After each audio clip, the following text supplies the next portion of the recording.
Okay, this is Drop Pockets.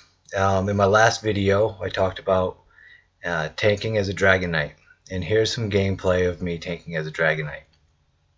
I'll go through the first couple of fights here and about the things that I did and what things to look for, uh, and then I'm going to talk about how to survive a PUG group. This here is a PUG group. I picked up a PUG group to do this. This was a daily. It's on normal, and normal is pretty easy. But PUG groups can make it difficult. The PUG group that I got in, I was very fortunate. I was very lucky to have this PUG group. They were excellent. Everybody did what they were supposed to be doing. So I'm the tank. I'm the girl running around there with the sword and board. So I'll go through some of the things I talked about in my last video that I didn't get to show while I was doing it because I was in my character screen talking about how to do this.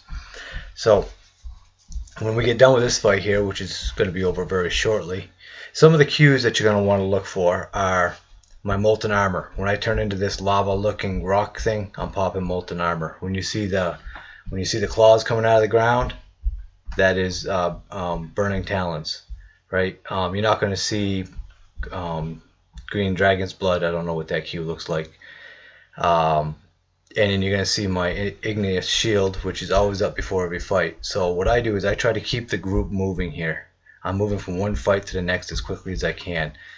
If you watch, I'm staying out of the fire. Even tanks need to stay out of the fire. It makes the healer's job easier if you're not staying in a fire. Keep protecting my group. Healer was last in that fight. That's a terrible thing. Healer should be first. But that happens sometimes. So let's watch for some of the cues on the moves that I do, and watch how quickly I move from one fight to the next, because if you lollygag around, then the group's going to get disinterested and they're going to go ahead and start pulling instead of the tank. So I pull up here, I'm going to turn around, make sure my group's behind me. My group's behind me, they're on cue, nobody's pulling, I'm doing the pulling, that's great. Knock somebody down, backpedal, burning talons, taunt, taunt, taunt. This is trash, so I'm taunting it all. Oop, there's a boss in there, and I must have missed the boss cue off the bat, so I'll find the boss here in a moment. There she is. And now I'm going to hold the boss down, but not only am I going to hold the boss down, but I'm going to do other things. I'm going to more burning talons. I'm going to keep the trash rooted so that the DPS can take care of the trash. And if you notice, the healer, he stays between me and the boss. He stays on the other side of the boss from me. He wants to stay out of the trouble. So I've taken a couple of mobs on here. I got the boss and I got one or two trash, but as you can see, the DPS is in the background and they're taking care of the rest of the trash. Once they've taken care of the rest of the trash, they're going to come in and help me finish the boss off. This PUG group was amazing. They had very little need to complain about anything with this PUG group. They must be pros in other guilds or something. So we'll go through one more of the battles after this fight is over. And if you just watch for the cues, the molten armor, the burning talons, the shield bashes, when a shield assault, fly around the screen when I need to pick up different things. That's not the only thing I want to talk about today, though. But that, if you're interested in how my build is and the idea behind tanking as a Dragon Knight in normal dungeons, my first video talks about that. This is my second video, and I want to talk about surviving a PUG group. Surviving a PUG group really starts with you. You can't change other people. You can only change yourself. So everybody has a role to play. I'm going to talk about how to set up your PUG group. When you go into looking for group, you want to make sure that you've selected the proper role that you're going to play. And when you first start out, and if you're watching this, you're probably a beginner, you don't want to select multiple roles because it's just going to get confusing. People aren't going to know what you're supposed to be doing, and it also shows that you probably don't know what you're doing either. So the best thing to do is select the role that you're going to play and build yourself for that role. you can select in the upper left hand corner, you can select what role that is, healer, DPS, or tank.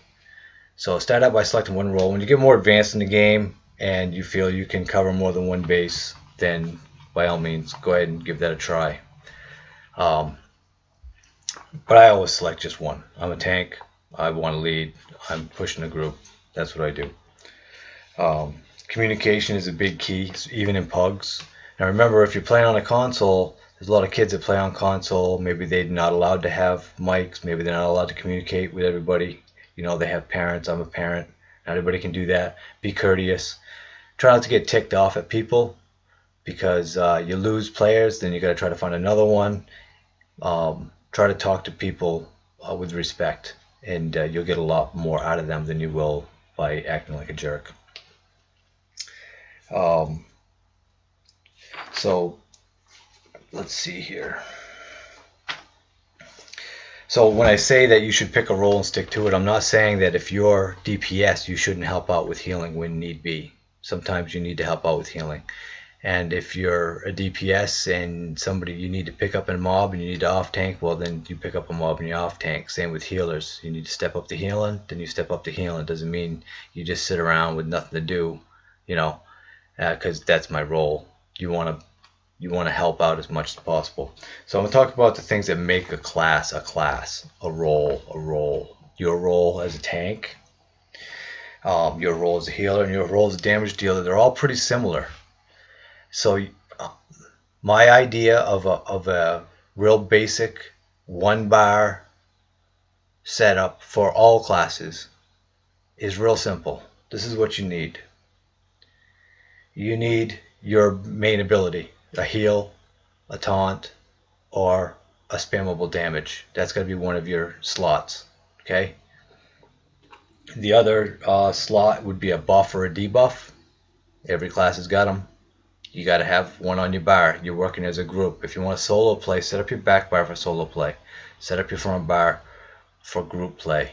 Build it to help the group in the long run.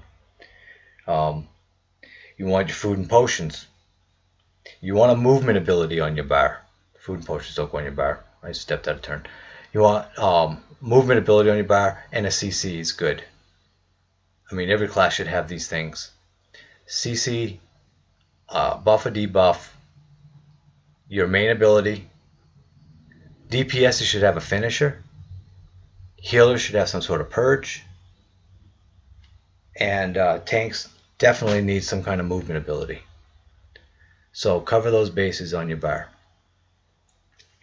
What do people make for mistakes in a PUG group? Now, like I said, you can only fix your own problems. You can't fix other people's problems, because you're not going to fix them by telling them in the middle of a dungeon what their problem is. They're either going to get, mad about it, think you're criticizing them, and just leave, or you're not going to get the best results. So the only thing you can do is to improve yourself.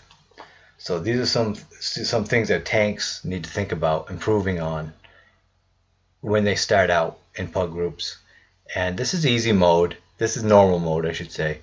And this is not for experts. It's not an advanced tutorial. I'm not going to tell anybody anything they don't already know that's been playing the game for a while. So tanks should be initiating the combat. They should be the first ones to go in there, like I'm doing right here.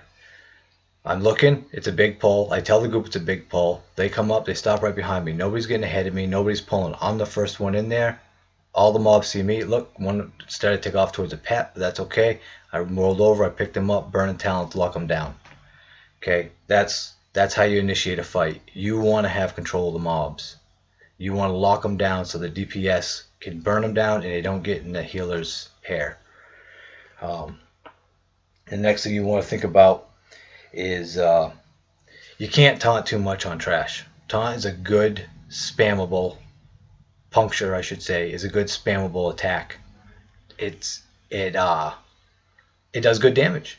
And on trash you can't over taunt trash because it doesn't really matter. There's just trash.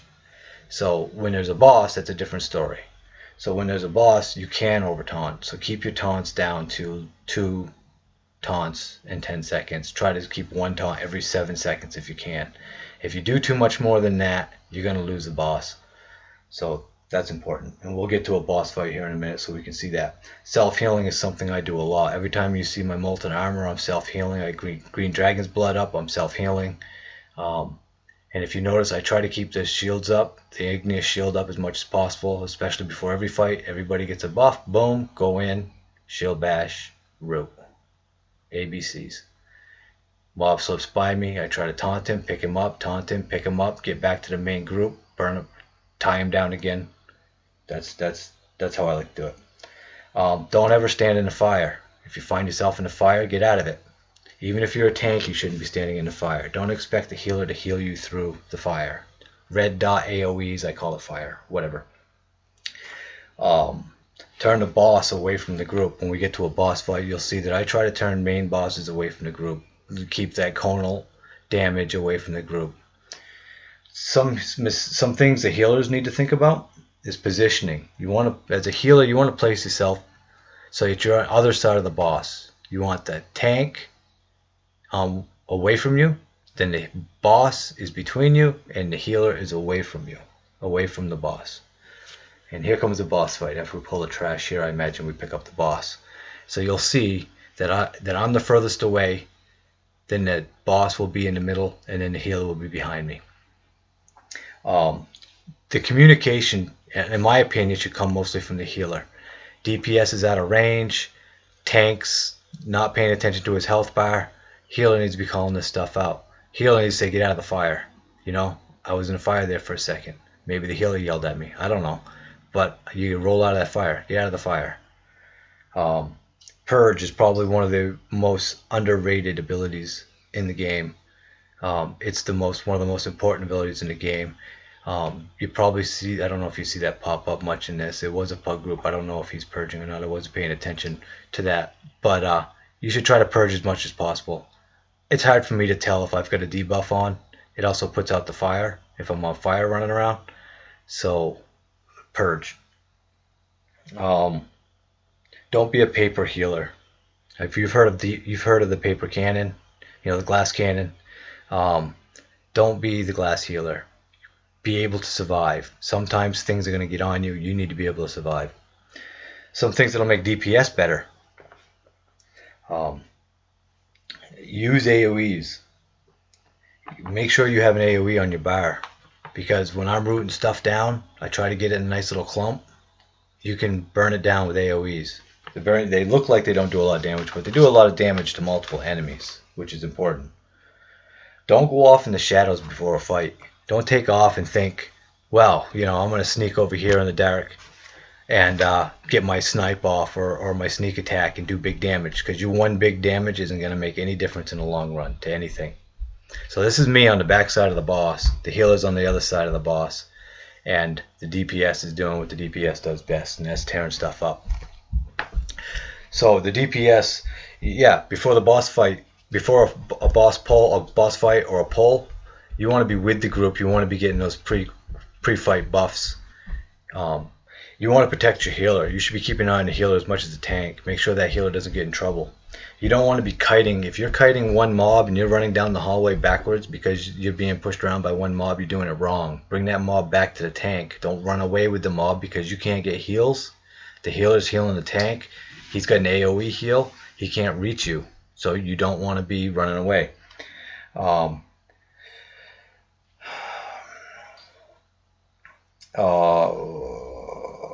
Kill the healers first. DPS, kill the healers first. Always best. Kill the enemy healers first. That always works out best. Don't pull the groups. When we get to a group, even a trash pull, don't think you're going to help the group out by pulling for them. Like I said, the tank needs to have initial aggro. So, you know, let him do his thing. Give him a second, give him 2 seconds to collect some aggro on the mobs before you go in there and start doing your big DPS. If you wonder why you're not getting healed, you're probably too far away from the healer. So that's pretty much my how to survive a PUG group. That's my gameplay on my tanking. If you, like I said, if you want to see my video prior, you can check that out at my channel. Thanks for watching. I hope this helps. Have a good day.